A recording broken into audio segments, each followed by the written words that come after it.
Good morning then everyone as we head into European trade on Friday the 29th of September. We'll flick across markets and see what's going on. A pretty positive morning. I mean, it's been a pretty dreadful quarter for risk assets, for stocks and the likes, but yeah, I mean, it's pretty positive where you look this morning. I mean, yields are pushing low. You've had a pullback in yields, which is a bit of cooling off in interest rates, which has been positive for markets.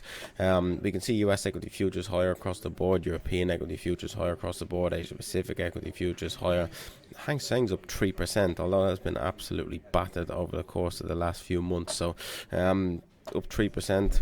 Pretty sizable bounce back in terms of the Hang Seng. US dollar lower across the board, except against for the Turkish lira, but I think we can leave that one out. In a pretty stellar quarter for the US dollar, but not in today's Asian session by any stretch of the imagination. Yields lower should be positive for the Japanese yen in the current market environment, but even that is lower due to some risk on trading. You then look at your Aussie and your Kiwi higher across the board, so solid positivity across markets today. A little bit of a cooling off in oil prices, bit of a pullback yesterday, relatively flat today. So oil prices pulling back, yields pulling back. Kind of the reason for a downside in risk, upside in the dollar over the last number of weeks has been yields pushing higher, oil pushing higher, potentially to cause upside pressure on inflation. Oil pulls back a bit, yields pull back a bit, naturally then risk gets a bit of bounce. And take a genius to work that out. You have flick across the headlines and sort of see what is going on. Really, you can see Asian stocks end grim, Q3 on Brighton out, rate worries linger. You will keep talking about rate worries, but as of now, if yields continue to push lower, they can talk about real rate worries all they want, but yields pushing lower isn't exactly a worry on rates. Especially when stocks are higher and your risk currencies are higher. Oil heads for 2% weekly gain on tight US supply, so still up 2% on the week, even after a massive pullback over the course of yesterday. Really, anywhere you look, I mean, Australian, New Zealand dollars rally from lows, worst quarter in a year. The Australian and New Zealand central banks over the course of this quarter have come out and suggested that they are done with interest rate hikes. We did not have a hike from Australia in this quarter, and barring any upside surprise in inflation, you'd have to imagine they are pretty much done. So they've been kind of battered really over the course of this quarter, mainly by the US dollar. And apart from that, market's a bit positive and a bit upbeat as we head into trade this morning. You can see your Aussie pushing higher, Kiwi pushing higher. Euro and sterling all pushing higher. You can see dollar Swiss, dollar CAD, dollar yen all pushing lower. Dollar index also pushing lower. Now you got to also kind of take into consideration that maybe a bit of month-end flows at play, where you do have the end of the month coming up. It's also the end of the quarter. We go into Q4 next week. No, next week is the first week of Q4. So you got quarter-end flows, you got month-end flows, bit of rebalancing of portfolios. You know, a lot of people have made a lot of money on long US dollars over the last few months.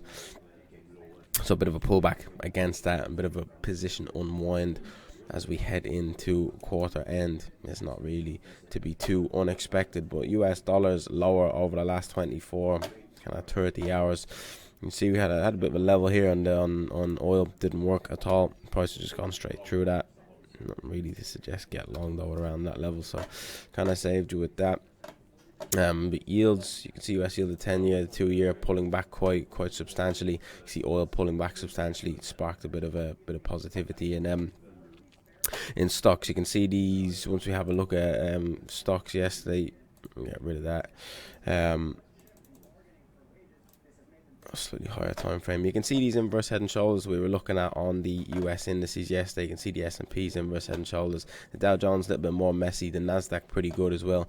Nice break and a retest, and then a continuation on into this morning. So good reversal patterns helping to spark a bit of a pullback. You can see the double bottom on the DAX. Nice little retest of the bottom neckline overnight.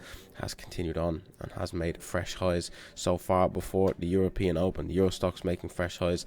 FTSE kind of doesn't know what it wants to do after some UK GDP figures this morning, but positivity in markets. US dollar lower, yields lower, oil lower has sparked a bit of upside in your equity markets. Certainly Aussie and Kiwi are flying over the course of this morning. Have a look at GDP figures out of the UK. That's, as I said, slightly higher than anticipated, which a bit of a positive for the price of sterling. Sterling has popped higher off the back of that, as you can see. Decent bit of upside post GDP for the price of sterling. Retail sales in Germany pretty negative, so that's not likely to be too positive for the euro. That's why you can see euro kind of lagging a bit behind. It is behind its counterparts as we head into European trade this morning. We do have some unemployment figures, some labour market figures out of Germany at 5 to 9 this morning. Some kind of mortgage lending, mortgage approvals figures out of UK. If they can be positive as well, in line with GDP, probably continues that US dollar ups or sterling upside, should I say. Main focus of attention today, though, is the PCE figures, core PCE, which is an inflation figure similar to CPI, just a slightly different calculation, and is the Fed's preferred metric of inflation when doing their calculations for monetary policy setting. So that's expected to be at 0.2%. Do we get a lower than anticipated print and markets rally again off the back of that? It starts to get a bit tricky if you go towards disinflation, as it is only 0.2. So a little bit of a difficult one to work out. Where personal spending is supposed to pull back, its personal income is supposed to push higher slightly. I'm gonna have to see how this plays out at 1:30 today. But if you have a look at the US data yesterday, pretty in line with expectations. If you have a look at it on Wednesday, they beat expectations. So still pretty positive. Quarterly growth of 2.1% isn't too bad by any stretch of the imagination. So economic data within the US continues to be positive. Wouldn't at all surprise me if that is positive as well, but that might make for some tricky trading conditions into the close today, or into the close this evening, should I say. Positivity across markets. That is, you had inflation yesterday in Germany pulling back. You got inflation in the Eurozone pulling back as well today.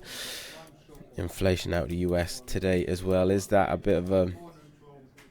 the reason for upside and risk, or is it just simply rebalancing at the end of the month?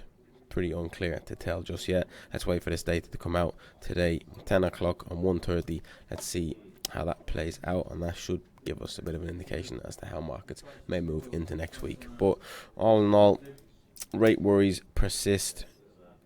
Interest rates expected to keep, or stay higher for longer. US potentially to raise interest rates again if economic data continues to outperform. That has not gone away just yet. Higher oil prices has not gone away just yet. Does oil look for some further upside as a dip spot again in oil? Upwards pressure on yields still in play. Maybe a bit of rebalancing into quarter end. Well, next week, if that continues, risk should turn off again, but only one way to find out. I'm going to wait and see. Look at your charts to guide you as well, and we'll see how that relays itself across all the different asset classes. But maybe a little bit tricky trading today. You don't want to be going selling the dollar at these lows like where we're at now. You don't want to go buy your Aussie and your Kiwi at these highs. Euro sterling, you're not really going to want to buy at these highs. Have a look across here, gold. Do you really want to buy gold after that? That sort of a movement. Maybe a little bit difficult trade today, but if yields keep pushing lower, maybe it's a bit more supportive for equities, and equities haven't really got going too aggressively yet. So maybe that's the trade for today. Equities long, especially on a bit of a weak inflation print, stops central bank from rising interest rates. But then also it gets to a point where if it goes disinflation, well, that's not a positive for stock. So a little bit tricky to work out markets today. Markets or moves might be a little bit random. Maybe today is the day to be a little bit careful as we head towards quarter end this evening.